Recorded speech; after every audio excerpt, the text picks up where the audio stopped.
नमस्कार. सगळ्यात आधी लक्ष्मीदास बोरकर यांच्या पवित्र स्मृतींना वंदन करतो.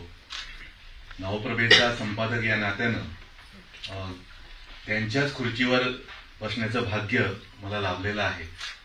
त्यामुळे त्यांच्या जन्मशताब्दी वर्षाचा प्रारंभ होत असताना त्यांच्या स्मृतीला वंदन करून त्यांचं स्वातंत्र्य सैनिक म्हणून असलेलं योगदान आपल्यापुढे मांडण्याचा मी प्रयत्न करणार आहे.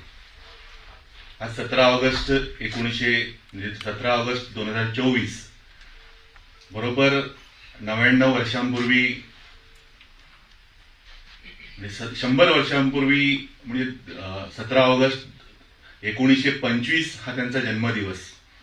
जन्मशताब्दी वर्षाचा प्रारंभ आज होतो आहे. पुढच्या वर्षी आपण त्यांची जन्मशताब्दी साजरी करणार आहोत. त्यांचं जन्मवर्ष जर आपण लक्षात घेतलं 1925, तर आपल्याला असं लक्षात येईल की 18 जून 1946 जेव्हा लोहियांनी क्रांतीचं रणशिंग गोव्यामध्ये फुंकलं, त्यांचं वय फक्त 21 वर्षांचं होतं. 21 वर्षांचा एक मुलगा लोहियांना सत्याग्रहाच्या ठिकाणी घेऊन जाण्याची जबाबदारी त्यांनी स्वीकारलेली होती. आणि गोव्याच्या स्वातंत्र्यासाठी लढण्याची प्रेरणा घेऊन हा 21 वर्षांचा मुलगा उभा राहिलेला होता. आज आपल्याला प्रश्न पडेल की आजची 21 वर्षांची आपण मुलं जेव्हा बघतो, तर आजच्या मुलांना असं म्हटलं जातं की आजची मुलं काय करतात, तर रील्स बनवतात. माझ्या पिढीची जी मुलं होती ते 21 वर्षांची गोट्या खेळायची. अशा 21 वर्षांच्या मुलाला गोव्याच्या स्वातंत्र्याची जाणीव, गोव्याच्या स्वातंत्र्यासाठी लढण्याची जाणीव कशी झाली असेल असा माझ्या मनामध्ये प्रश्न उभा राहिला. आणि त्याचं उत्तर शोधण्याचा मी जेव्हा प्रयत्न केला, त्यांचं एकंदर बालपण, लक्ष्मीदास बोरकरांची जडणघडण कशी झाली आणि त्याच्यातनं ही प्रेरणा त्यांना कशी मिळाली, याचा शोध घेण्याचा जेव्हा मी प्रयत्न केला, तेव्हा माझ्या असं लक्षात आलं की त्या काळातले शिक्षक असतील, त्या काळातली वृत्तपत्र असतील, त्या काळातली ग्रंथालयं असतील, या सगळ्यामधून या व्यक्तिमत्वाची जडणघडण त्या काळामध्ये झालेली होती. ते जेव्हा लायसियम मध्ये शिकत होते तेव्हा विद्यार्थ्यांची एक संघटना पणजीमध्ये होती. पणजीला महाराष्ट्र परिचय केंद्र आज ज्या ठिकाणी आहे, दादा वैद्य रोड, तर त्या ठिकाणी गोमंतक विद्यार्थी संघ नावाचे एक संघटना आणि त्याचं एक ग्रंथालय, त्यांचं कार्यालय त्या ठिकाणी होतं. आणि काही लायसियम मध्ये शिकणारी तरुण मुलं त्या ठिकाणी एकत्र यायची. आणि आल्तिनोवर जो बिशपचा पॅलेस आहे, तर त्याच्या मागे रोज त्यांच्या पहाटे 6 वाजता कवायती चालायच्या. अशा प्रकारचं संघटन, अशा प्रकारचा गट त्या काळामध्ये पणजीमध्ये सक्रिय होता, विद्यार्थ्यांचा गट. असे अनेक गट गोव्याच्या वेगवेगळ्या भागामध्ये त्या काळामध्ये होते. आणि स्वातंत्र्य त्या काळामध्ये दृष्टिक्षेपात नव्हतं, परंतु भारतामध्ये जी स्वातंत्र्याची चळवळ सुरू आहे त्याकडे या सगळ्या तरुण मुलांचं लक्ष होतं. आणि त्यातून हे संघटन त्यांचं सुरू होतं. कोल्हापूरमध्ये विद्यार्थ्यांचं एक अधिवेशन झालं. त्याला लक्ष्मीदास बोरकर या संस्थेतर्फे उपस्थित होते. आणि अनेक त्या काळातल्या राष्ट्रीय पुढाऱ्यांचा सहवास त्यांना त्या ठिकाणी मिळाला. रावसाहेब पटवर्धन असतील, नाथ पै असतील, साने गुरुजी असतील, या सगळ्यांना प्रत्यक्ष भेटण्याची, बघण्याची संधी त्यांना त्या ठिकाणी मिळाली. पुण्यामध्ये SP कॉलेजमध्ये एक शिबिर त्या काळामध्ये आयोजित केलेलं होतं. तर त्या शिबिरामध्ये सहभागी होण्याची संधी त्यांनी घेतली. आणि गोव्यातली काही मुलं, म्हणजे 4 प्रतिनिधी गोव्यातून, त्यांची नावं आहेत बाबला सिंगबाळ, रत्नाकर भाटीकर, वसंत पलंग आणि लक्ष्मीदास बोरकर. हे त्या शिबिरामध्ये सहभागी झालेले होते. त्यामुळे या सगळ्यामधून त्यांच्यामध्ये स्वातंत्र्याची आकांक्षा जर निर्माण झाली तर आपल्याला आश्चर्य वाटू नये. अशा प्रकारे त्या ग्रंथालयामधून सुद्धा जे बाहेरची वर्तमानपत्र या ठिकाणी येत होती, केसरी येत होता, त्याच्यातनं राष्ट्रीय विचारांचे संस्कार या सगळ्या मुलावरती, या तरुण पिढीवरती त्या काळामध्ये होत होते. त्या विद्यार्थी संघाचं एक अधिवेशन त्यांनी आल्तिनोवर भरवलेलं होतं त्या काळामध्ये. आणि आपल्याला आश्चर्य वाटेल की तेव्हा मुष्टीफंड मध्ये 26 जानेवारी हा स्वातंत्र्य दिन सुद्धा या मुलांनी साजरा केलेला होता. आणि आपण म्हणाल की 26 जानेवारी हा प्रजासत्ताक दिन आहे, परंतु लाहोरला जेव्हा 1930 साली काँग्रेसचं अधिवेशन झालं आणि संपूर्ण स्वराज्याची मागणी त्या अधिवेशनात करण्यात आली, तेव्हा देशाला एक आवाहन करण्यात आलेलं होतं की 26 जानेवारी हा देशाचा स्वातंत्र्य दिन म्हणून सगळ्यांनी साजरा करावा. आणि गोव्यामध्ये तेव्हा मुष्टी फंडमध्ये 26 जानेवारीला स्वातंत्र्य दिन साजरा झालेला होता आणि त्याच्यामध्ये लक्ष्मीदास बोरकर त्यांचं भाषण झालेलं होतं. ही सगळी पार्श्वभूमी आपण लक्षात घेणं आवश्यक आहे. याच काळामध्ये एका तरुण नेत्याशी त्यांचा परिचय झाला. त्याचं नाव पुरुषोत्तम काकोडकर. पुरुषोत्तम काकोडकर हे बनारसला संस्कृतचं शिक्षण घेण्यासाठी गेलेले होते. शास्त्री होऊन ते गोव्यामध्ये 1943 मध्ये आलेले होते. त्याच्या आधी 1942ला जी गांधीजींनी चले जावची चळवळ सुरू केली मुंबईमध्ये, त्या चळवळीमध्ये त्यांनी सहभाग घेतलेला होता. त्यांना अटक झालेली होती आणि हिंडलगेच्या तुरुंगामध्ये काही काळ कारावासही भोगावा लागलेला होता. वर्ध्याच्या गांधीजींच्या सेवाग्राममध्ये प्रत्यक्ष 18 महिने वास्तव्य करण्याचं भाग्य त्यांना लाभलेलं होतं. आणि गोव्यात ते आल्यानंतर मडगावमध्ये गोवा सेवा संघ नावाची एक संघटना त्यांनी स्थापन केलेली होती. आणि तिथे सकाळी वंदे मातरम म्हणायचं, संध्याकाळी सूत कताईचा कार्यक्रम, सूत कताई म्हणजे चरख्यावरती सुतापासून दोरा तयार करणं, असे उपक्रम त्यांनी त्या काळामध्ये सुरू केलेले होते, संघटन सुरू केलेलं होतं. आणि लक्ष्मीदास बोरकर तेव्हा विद्यार्थी होते, लायसियम मध्ये शिकायचे. त्यामुळे त्यांचं पणजीमध्ये महालक्ष्मीचं देऊळ ज्या ठिकाणी आहे त्याच्या मागे वत्सल भवन नावाच्या इमारतीमध्ये त्यांचं वास्तव्य होतं. आणि त्या ठिकाणी मेडिकलचे काही विद्यार्थी एका हॉस्टेलमध्ये राहायचे. आणि तिथे पुरुषोत्तम काकोडकर हे आपल्या मेघा काकोडकर नावाच्या एका नातेवाईकाच्या घरी आलेले होते आणि लक्ष्मीदास बोरकरांचा त्यांच्याशी त्या ठिकाणी परिचय झाला. डॉक्टर विनायक मयेकर गोव्याच्या मुक्तीलढ्यामधलं आणखी एक महत्वाचं असं नाव. हे कुठ्ठाळीला डॉक्टर होते, डॉक्टरची प्रॅक्टिस करायचे, अत्यंत राष्ट्रवादी विचाराचं असं व्यक्तिमत्व. एक दिवस पुरुषोत्तम काकोडकर लक्ष्मीदास बोरकरांना तिकडे घेऊन गेले कुठ्ठाळीला आणि त्यांनी गोव्याच्या स्वातंत्र्याच्या चळवळीविषयी चर्चा केली की काय करता येईल आपल्याला. अशा सगळ्या याच्यातून गोवा सेवा संघ जो होता त्याच्याशी लक्ष्मीदास बोरकर जोडले गेले. मडगावमध्ये त्यांच्या दामोदर विद्याभवनमध्ये बैठका व्हायच्या आणि त्या बैठकीमध्ये बोरीहून सायकलने डबल सीट लक्ष्मीदास बोरकर त्या ठिकाणी जायचे. ही सगळी पार्श्वभूमी विस्ताराने सांगण्याचं कारण असं आहे की 21 वर्षांच्या मुलावर पुरुषोत्तम काकोडकरांनी लोहियांना सभेच्या ठिकाणी नेण्याची जी जबाबदारी सोपवली त्याच्यामागे त्यांची ही सगळी पार्श्वभूमी होती. त्यामुळे अशा कार्यकर्त्यावर त्यांनी महत्वाची जबाबदारी स्वीकारली. डॉक्टर राम मनोहर लोहिया जे गोव्यामध्ये आले ते काही पिकनिकला आलेले नव्हते, गोवा बघायला आलेले नव्हते. 1942च्या चळवळीमधले क्रांतिकारक नेता अशी त्यांची ओळख होती. गांधीजींनी जेव्हा चले जावची घोषणा केली त्यानंतर तेव्हाच्या सरकारनं, ब्रिटिश सरकारनं सगळ्या काँग्रेसच्या पुढाऱ्यांना अटक करून तुरुंगामध्ये डांबलं. महात्मा गांधींना अटक करून पुण्याच्या आगा खान पॅलेसमध्ये ठेवलं गेलं. नेहरू असतील, पटेल असतील, सगळे जे आघाडीचे काँग्रेसचे नेते होते या सगळ्यांना अटक करून नेहरूंना अहमदनगरच्या तुरुंगामध्ये डांबण्यात आलं. आणि असं चित्र निर्माण झालं की काँग्रेसचं सगळं नेतृत्व अटकेमध्ये आहे आणि जी भारताच्या स्वातंत्र्याची चळवळ आहे ती कुठेतरी बंद पडते की काय, असं वातावरण त्या काळामध्ये निर्माण झालं होतं. अशा वेळी दुसऱ्या पिढीतले लोक पुढे आले. त्याच्यामध्ये अच्युतराव पटवर्धन होते, अरुणा असफ अली होत्या, राम मनोहर लोहिया होते. या सगळ्यांनी त्या चळवळीचं नेतृत्व आपल्या हातामध्ये घेतलं आणि एक भूमिगत चळवळ उभारली.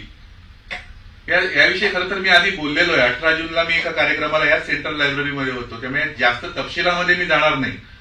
परंतु भूमिगत जवळजवळ 21 महिने लोहिया भूमिगत होते आणि त्या काळामध्ये त्यांनी गुप्त रेडिओ सुरू केलेले होते, रेडिओ केंद्र सुरू करायला लावली होती. मुंबईमध्ये उषा मेहतानी एक सुरू केलेलं होतं, कलकत्त्यामध्ये एक सुरू झालेलं होतं आणि काँग्रेसच्या चळवळ जिवंत ठेवण्याचं काम या सगळ्या नेत्यांनी केलं.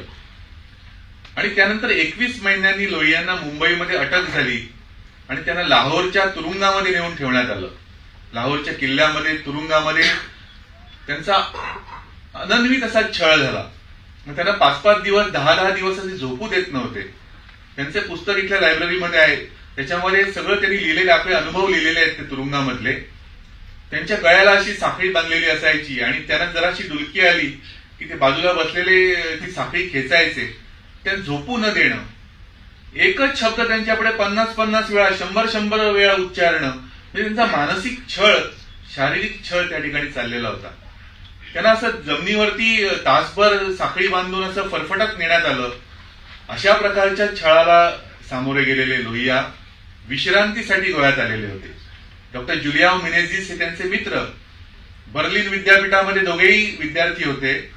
बर्लिन विद्यापीठामध्ये जुलियाओ मिनेझिस हे मेडिसिनचे विद्यार्थी होते.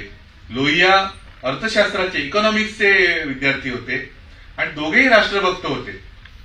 जिनिव्हामध्ये लीग ऑफ नेशन्सची एक बैठक त्या काळामध्ये परिषद बोलवलेली होती आणि त्या परिषदेमध्ये बिकानेरच्या महाराजांना इंग्रजांनी बोलवलेलं होतं भारताचं प्रतिनिधी म्हणून. तर त्याचा निषेध या दोघांनी त्या जिनिव्हामध्ये जाऊन केलेला होता, जुलियाओ मिनेझिस आणि लोहियांनी. त्यांनी काय केलं, बसल्या जागेवरून ते बिकानेरचे महाराज उभे राहता शिट्ट्या वाजवायला सुरुवात केली आणि त्याच्यातनं निषेध प्रकट केलेला होता. तर अशा आपल्या मित्राला त्याचा जो छळ झालेला आहे, त्याच्यापासून त्याच्या शरीरावरती, मनावरती जो परिणाम झालेला आहे, तर तो दूर करण्यासाठी जुलियाओ मिनेझिसनी लोहियांना बोलवलेलं होतं आणि लोहिया विश्रांतीसाठी आलेले होते. आणि 42च्या चळवळीमधला एवढा मोठा पुढारी गोव्यामध्ये आलेला आहे हे कळल्यानंतर त्यांना भेटायला लोकांची रीघ लागली.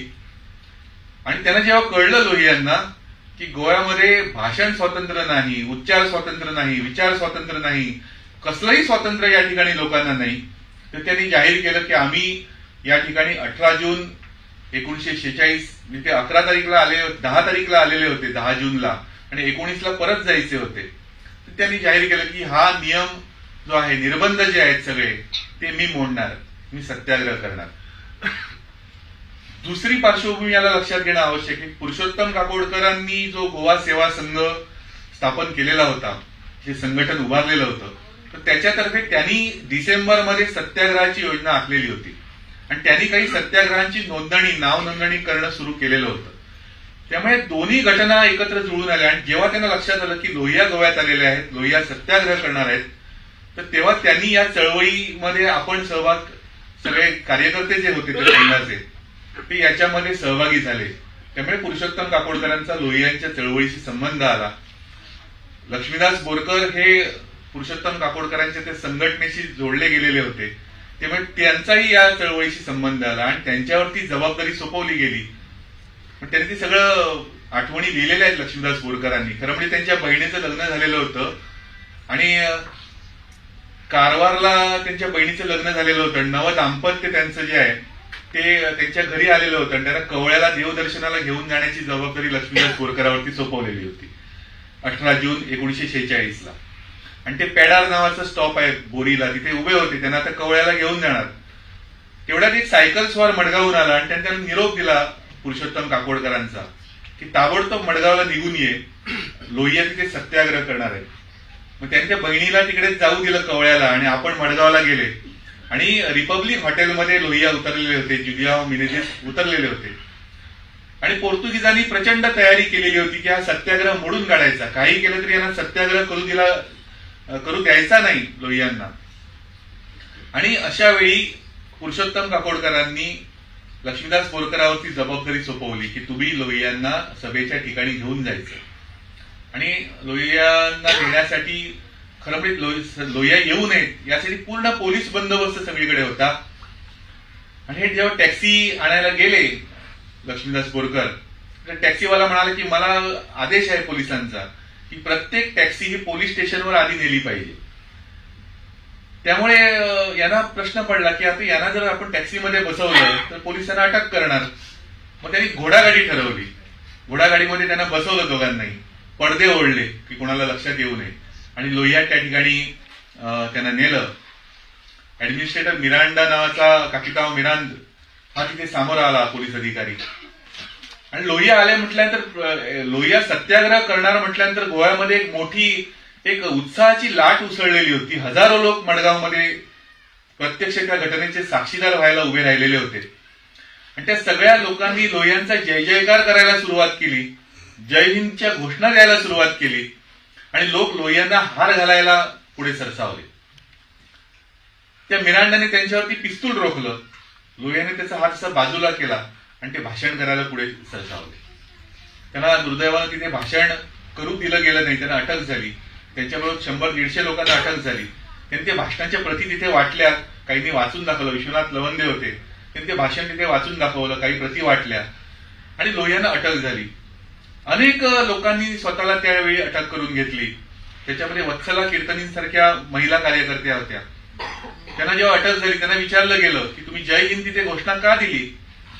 त्यांनी बाणेदारपणे सांगितलं की तुम्हाला जसं विवा सालादार म्हटल्यानंतर तुमच्यामध्ये उत्साह संचारतो, तर जय हिंद म्हटल्यानंतर माझ्या हृदयामध्ये माझ्या देशाविषयीचं भावना निर्माण होते, असं उत्तर त्या महिलेने त्या ठिकाणी दिलं. असं एक स्वातंत्र्याची आकांक्षा लोहियांच्या त्या आंदोलनामुळे निर्माण झाली. लोहियांना अटक केली आणि त्यांना लक्षात आलं की मडगावला वातावरण तापलेलं आहे, खवळलेले आहेत लोक. त्यांना पणजीला आणण्यात आलं. पणजीला विद्यार्थ्यांचा मोर्चा निघाला. पोलीस स्टेशनवर विद्यार्थी चालून गेले की लोहियांना तुम्ही त्यांचा छळ करता कामा नये, त्यांची तुम्ही सुटका केली पाहिजे. S.A. मनपत नावाचे शिक्षक होते, मॉडर्न हायस्कूल तेव्हाचं, म्हणजे आताचं प्रोग्रेस हायस्कूल, तिथे ते शिक्षक होते. त्यांनी विद्यार्थ्यांचा मोर्चा नेला आणि पोर्तुगीजांचा निरुपाय झाला आणि त्यांच्या लोहियांना बाहेर आणून त्यांनी दाखवलं की आम्ही त्यांना मारलेलं नाही, ते आहेत. जगनलाल शाह नावाचे कार्यकर्ते होते, त्यांच्या पत्नीनं महिलांचा मुलींचा मोर्चा नेला आणि त्या मोर्चावरती तिथे लाठीमार सुद्धा झाला. त्याच्यामध्ये 2 मुली जखमी झाल्या, 8-9 वर्षांच्या शाळकरी मुली. एक होती रतन खवटे आणि दुसरी शशिकला बांदोडकर, शशिकला काकोडकर, ज्या पुढे झाल्या गोव्याच्या देशातल्या पहिल्या महिला मुख्यमंत्री झाल्या.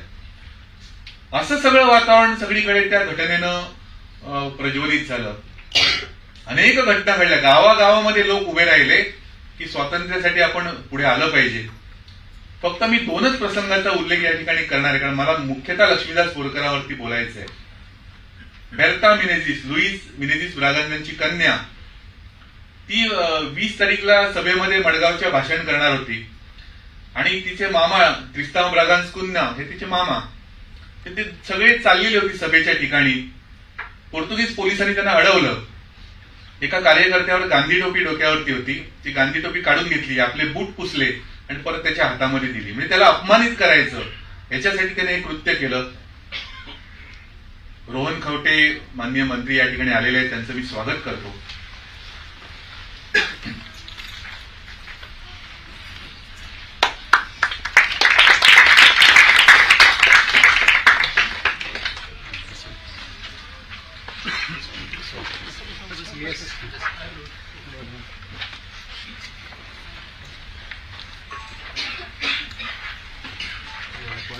आपण उद्घाटनाचा कार्यक्रम करणार का? मी आधी ठीक. त्यामुळे गांधी टोपी त्यांनी आपल्या बुटाने पुसली आणि त्यांना परत दिली. विन्सेंट कुन्ना त्यांनी आपल्या डोक्यावरती परत चढवली, जय हिंदची घोषणा दिली. आणि आपल्याला आश्चर्य वाटेल, ही जी गांधी टोपी ज्याला पोर्तुगीज पोलिसांनी आपले बूट पुसलेले होते, ती 66च्या गावागावामध्ये फिरवली गेली आणि शेवटी त्या टोपीचा लिलाव झाला आणि 80 रुपयांना ती टोपी विकली गेली. हे जे स्पिरिट ज्याला आपण म्हणतो, ही देशाप्रतीची भावना त्या लोहियांच्या त्या आंदोलनानं गोव्यामध्ये निर्माण झालेली होती. दुसरं एकच उदाहरण मी देईन, नंतर मी लक्ष्मीदास बोरकरांच्या कर्तृत्वाकडे वळेन. कोंड्यामध्ये व्यंकटेश वेरेकर नावाचे कार्यकर्ते होते. त्यांनी ठरवलं की सत्याग्रह करायचा आणि त्यांनी सत्याग्रह केला. त्यांची मुलगी आजारी होती, गंभीर आजारी होती. अशा परिस्थितीमध्ये त्यांनी सत्याग्रह केला. सत्याग्रह केल्यानंतर त्यांना कोणीतरी सांगितलं की तुमच्या मुलीचं निधन झालेलं आहे. ते घरी जायला निघाले. पोलिसांनी त्यांना अडवलं, त्यांना घरी जाऊ दिलं नाही, त्यांना मारहाण केली, त्यांचं मुंडन केलं आणि त्यांना सांगितलं, तुम्हाला त्यांनी विनंती केली की मला त्या मुलीच्या अंत्ययात्रेला तरी मला जाऊ द्या, माझी मुलगी, छोटी मुलगी निधन झालेलं आहे तिचं, निदान मला तिचं अंत्यदर्शन घेऊ द्या. पोलिसांनी सांगितलं की तुम्ही जर इथे तयारी सांगणार असाल तुम्ही की आपण परत असा गुन्हा करणार नाही, परत सत्याग्रह करणार नाही, तर तुम्हाला मी जाऊ देईन. त्यांनी त्याला नकार दिला. त्यांना 2.5 महिन्यांची शिक्षा झाली आणि 2.5 महिन्यानंतर ते आपल्या घरी जाऊ शकले. अशा प्रकारचं त्याग या सगळ्या लोकांनी केलेला आहे, हे आपण लक्षात घेणं आवश्यक आहे असं मला वाटतं. ही फक्त 2 प्रातिनिधिक उदाहरणं आहेत. लक्ष्मीदास बोरकर हे त्या काळामध्ये कसे सक्रिय झाले, त्यांचं योगदान काय, याचा फक्त मी सूत्ररूपानं, मला जी मोजका जो वेळ आहे त्याच्यामध्ये मी फक्त उल्लेख करू इच्छितो. लोहियांच्या म्हणजे खरं तर मोठा इतिहास आहे. लोहियांनी घोषणा केलेली होती की मला, लोहियांना जेव्हा सोडलं पोर्तुगीजांनी पहिल्यांदा अटक केल्यानंतर, त्यांनी सांगितलं की नागरी निर्बंध जर तुम्ही हटवणार नसाल तर 3 महिन्यांनी परत गोव्यामध्ये येईल. आणि ते 29 सप्टेंबरला परत गोव्यामध्ये आले. कुळ्याच्या रेल्वे स्टेशनवर त्यांना अटक झाली. त्यानंतर परत त्यांना सीमेच्या बाहेर सोडण्यात आलं. त्यांना परत गोव्यामध्ये यायचं होतं तिसऱ्यांदा. गांधीजींनी त्यांना सांगितलं, टेलिग्राम पाठवला की परत गोव्यात जाऊ नका, कारण स्वातंत्र्य त्या काळामध्ये अगदी डोळ्यासमोर होतं. भारताचं स्वातंत्र्य डोळ्यासमोर होतं आणि अशा वेळी गोव्याचा मुक्तीलढा मोठा होऊ नये अशी काँग्रेस नेत्यांची इच्छा होती. त्यामुळे लोहियांना त्यांनी परत गोव्याला जाऊ नका असं सांगितलं. लोहियांनी गोव्याच्या अवतीभोवतीच्या सीमा होत्या त्या ठिकठिकाणी कारवारपासून वेंगुर्ल्यापर्यंत सभा घेतल्या आणि लोकांना सांगितलं की गोव्याची आर्थिक कोंडी करा. हे जे पोर्तुगीज आहेत त्यांना जे लागतं दूध, मांस, अंडी हे काही जाऊ देऊ नका, इकॉनॉमिक ब्लॉकेड. आणि त्यांना तुम्ही सामान्य लोकांना त्रास देऊ नका. तांदूळ तुम्ही अडवू नका. भात लोकांना गोमंतकांना बाहेरून तांदूळ जातो, भाजीपाला जातो, तो अडवू नका. परंतु पोर्तुगीजांना जे साहित्य जातं ते तुम्ही रोखा असं लोहियांनी सांगितलेलं होतं. आणि हा लढा लोहियांच्या लक्षात आलं की आपल्याला काँग्रेसचे पुढारी आपल्याला परत गोव्यात जाऊ नको सांगतायत. त्यांनी अशी इच्छा व्यक्त केली की गोव्यातल्या लोकांनीच हा लढा चालवला पाहिजे, गोव्यातल्या लोकांनी उभं राहिलं पाहिजे. आणि याच्यातनं एका संघटनेची स्थापना त्या काळामध्ये लोंढ्याला झाली, नॅशनल काँग्रेस गोवा. आणि या नॅशनल काँग्रेसचे वैशिष्ट्य असं होतं की नुसती संघटना नव्हती. म्हणजे अनेक संघटना अशा असतात की संघटना स्थापन होतात आणि प्रत्यक्षात काम करायला कार्यकर्ते वेगळे असतात. नॅशनल काँग्रेसचं स्वरूप असं होतं, असं ठरलं होतं की जी समिती असेल तिने 10 दिवस काम करायचं आणि नंतर स्वतः सत्याग्रह करायचा. तर प्रत्येक यांनी कमिटी कोण, नेते कोण, तर जे नेते आहेत त्यांनीच प्रत्यक्ष पोर्तुगीजाविरुद्ध सत्याग्रह करायचा. आणि अशी पथकं तयार झाली, अशा समित्या तयार झाल्या. आणि नॅशनल काँग्रेसनं ठरवलं की 1 ऑक्टोबरला गांधींच्या जन्मदिनाच्या निमित्तानं गोव्यामध्ये किमान 5 ठिकाणी सत्याग्रह करायचे. लक्ष्मीदास बोरकरही या सगळ्या याच्यामध्ये सामील होते नॅशनल काँग्रेसच्या कामामध्ये. तर ते उत्साहाने याच्यामध्ये सामील झाले. आणि पहिला सत्याग्रह ठरला काणकोणला. तिथलं ट्रेजरी ऑफिस चावडीवरती होतं, तर तिथे सत्याग्रह करायचा. आणि त्याच्यासाठी निवड झाली नारायण शेट्टी नावाच्या एका कार्यकर्त्याची. तो मुंबईला होता आणि तो तिथे जाऊन सत्याग्रह करणार होता. मग या सत्याग्रहाची माहिती लोकांना कळली पाहिजे, लोकांपर्यंत माहिती गेली पाहिजे. त्यामुळे त्यांनी काय केलं, तिथे जाऊन पोस्टर लावायची. त्यांचे वडील लक्ष्मीदासजींचे वन खात्यामध्ये होते, फॉरेस्टमध्ये होते. आणि काणकोणमध्ये त्यांच्या परिचयाचा प्रभाकर नगरसेकर नावाचा एक मित्र होता, तर त्याच्या घरी ते गेले. आणि तिथून आदल्या दिवशी तिथे पोस्टर लावायचा त्यांनी बेत आखला, रात्रीच्या अंधारामध्ये ट्रेजरी ऑफिसमध्ये चावडीच्या. आणि त्यांना बाहेर भिंतीवरती पोस्टर लावता आलं असतं. त्यांच्या असं लक्षात आलं की तिथे 2 पोलीस पहाऱ्यावरती आहेत वाटेमध्ये, आणि बाहेर लावून ते जाऊ शकले असते. हे तरुण रक्त ना, 21 वर्षांचं सळसळतं रक्त होतं. त्यांनी ठरवलं की आतमध्ये जाऊन त्या भिंतीवरती आपण पोस्टर लावणार. आणि ते असे पोलीस झोपलेले होते, मध्ये उडी टाकून ते पलीकडे गेले, आतमध्ये गेले आणि आतल्या खिडकीवरती त्यांनी ते पोस्टर लावलं. आणि ते परत त्या नगरसेमध्ये जाऊन त्या मित्राकडे जाऊन राहिले. दुसऱ्या दिवशी सकाळी जेव्हा ते पोस्टर दिसलं ते ट्रेजरी ऑफिसच्या आतल्या याच्यावरती, ते काय खळबळ उडाली असेल आपण कल्पना करू शकतो. ताबडतोब पोलिसांची सगळी सूत्र हल्ली आणि यांना पकडायला लोक त्या नगरसेकरच्या घरी धडकले. आणि जेवायला बसलेले होते लक्ष्मीदास बोरकर. तर पोलीस येतात हे कळल्यानंतर ते मागच्या दारातून पळाले आणि त्यांना कोणीतरी सांगितलं की हे डोंगरावरून तुम्ही जर गेलात तुम्ही करमाल घाटामध्ये पोहोचाल. आणि ते करमाल घाटामध्ये तिथे गेले आणि तिथून मडगावची कार्य त्या काळामध्ये ज्या वाहनं होती त्याच्यातून यायला निघाले. बसमध्ये बसल्यानंतर त्यांच्या लक्षात आलं की अरे सत्याग्रह व्हायचा आहे, हा आपला कार्यकर्ता मित्र यायचा आहे आणि तो तिथे सत्याग्रह करणार आहे. आणि पोलिसांना तर सगळी माहिती मिळालेली आहे की सत्याग्रह होणार आहे. त्यांनी वाटेत ते कुंकळीला उतरले. त्यांचा असा बेत होता की हा जेव्हा तिकडे जाईल, बसने येईल, त्याला वाटेत आपण सांगायचं की थोडं सावध हो बाबा, की तिथे पोलीस असतील. दुर्दैवानं ती कार्य त्यांना चुकली आणि त्यांची भेट होऊ शकली नाही. त्यामुळे ते सत्याग्रहाला तिथे उतरतात त्यांना इकडे अटक झाली. दुसरा सत्याग्रह त्याच्यानंतर लगेच त्यांनी ठरवला, हा शिरोड्यामध्ये सत्याग्रह करायचा. आणि त्याची तारीख होती 7 नोव्हेंबर 1946. आणि हा सत्याग्रह करताना त्यांनी असं ठरवलं की त्या निमित्तानं जनजागृती झाली पाहिजे, नुसतं सत्याग्रह उपयोग नाही, गावागावामध्ये एक जागृती झाली पाहिजे. त्यांनी 5 सभा ठरवल्या. पहिली सभा करमळीमध्ये घेतली, दुसरी सभा मडकईमध्ये घेतली, तिसरी सभा कुंभारजुळ्यामध्ये, चौथी पाळी आणि वेळग्याला, अशा 5 सभा त्यांचं नियोजन की त्या सत्याग्रहासंबंधी जनजागृती करण्यासाठी. पहिली सभा झाली, दुसरी सभा झाली, तिसरी सभा कुंभारजुळ्याला जेव्हा झाली, त्या फेरीचा जो धक्का आहे तिकडचा, तर तिथे लोकांनी मोठा प्रतिसाद सगळ्या सभांना दिला. आणि तेवढ्यात तिथला रेजिडोर जो होता, पोलीस अधिकारी जो होता, तो गावामध्ये आला आणि त्याला कळलं की अशी अशी सभा झालेली आहे. तेवढ्यात हे होडीमध्ये बसून, तेव्हा पूल नव्हता, होडीमध्ये बसून हे परत यायला निघाले. रेजिडोर सांगायला लागला होडीवाल्याला की तू परत होडी घेऊन ये, त्याला आपल्याला अटक करायची, त्याला पकडायचंय. लोक सांगायला लागले सगळे आजूबाजूला जमलेले की होडी परत आणू नको धक्क्यावरती, जा तू दिलू.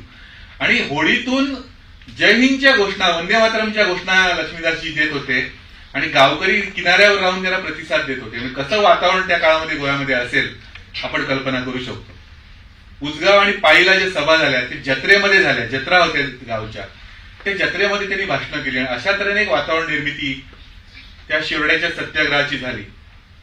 आणि शिरोड्याला प्रत्यक्ष जेव्हा सत्याग्रहाचा दिवस उजाडला, त्या बाजारामध्ये सत्याग्रह ते करणार होते, पोलिसांना वाटलं नव्हतं की असं काही मोठ्या संख्येने लोक जमा होतील. शेकडोच्या संख्येने लोक त्या ठिकाणी जमा झालेले होते. आणि हा मुलगा, 21 वर्षांचा मुलगा, तिथे येऊन भाषण करतो. पोलिसांनी फक्त एका अधिकाऱ्याला पाठवलेलं होतं की त्याला तुम्ही ताब्यात घे, आणि बाकीचं पोलीस पथक हे बोरीच्या जुन्या पुलावरती राहिलेलं होतं आणि त्याला फोंड्याहून आलेलं होतं पोलीस पथक यांना अटक करण्यासाठी. आणि त्याला आदेश होता की त्याला पकड आणि घेऊन ये. यांनी जेव्हा भाषण केलं, लोक त्याच्यात सगळे जय हिंदच्या घोषणा देऊ लागले, वंदे मातरमच्या घोषणा, आणि असं वातावरण एवढं तापलं, त्या पोलीस अधिकाऱ्याची हिंमत झाली नाही की त्यांना पकडायचं. तो म्हणाला, बाबा तुम्हाला जेवढं हवं तेवढं तुम्ही बोला, पण नंतर जरा बोरीच्या पुलापर्यंत ये की तुला तिथे पोलीस थांबलेले, तुला आम्हाला अटक करायची. रॉक सिक्वेरा नावाचे एक मित्र होते लक्ष्मीदास बोरकरांचे. ते नाटकात वगैरे, मराठी नाटकात वगैरे भूमिका करायचे, मराठी बोलायचे. ते त्यांनाही त्यांनी सोबत घेतलेलं होतं. त्या दोघांनी भाषणं केली आणि लोकांमध्ये द्वेष उत्पन्न असा केला की नंतर जेव्हा ते पोलिसांना सामोरे जायला, पोलीस त्यांना घेऊन जायला लागला बोरीच्या पुलावरती, तर मिरवणुकीचं स्वरूप त्या सगळ्या याला प्राप्त झालं. ती मिरवणूकच निघाली. आणि त्या काळामध्ये देशप्रेम एवढं होतं गोव्याच्या लोकांमध्ये, सत्याग्रहींच्या गळ्यामध्ये लोक हार घालायचे, निर्भयपणे लोक पुढे आलेले होते, गळ्यामध्ये हार घालायचे. ते जेव्हा शिरोड्याहून त्या बोरीच्या पुलापर्यंत निघाले, त्यांच्या गळ्यामध्ये हार घातले गेले, त्यांना कोणी चहा आणून दिला, कोणी शहाळ्याचं पाणी आणून दिलं, आणि ती मिरवणूक निघाली. पोलिसांनी त्यांना अटक करून फोंड्याला नेलं. आणि लहान मुलं होती, त्यांना मारणार कसं, मग त्यांचं मुंडण केलं आणि त्यांना सांगितलं की तुम्ही बाबा या भानगडीत पडू नका, आणि त्यांना सोडून दिलं. दुसरा कोणी असता तर एवढ्यानंच अर्धमेला झाला असता.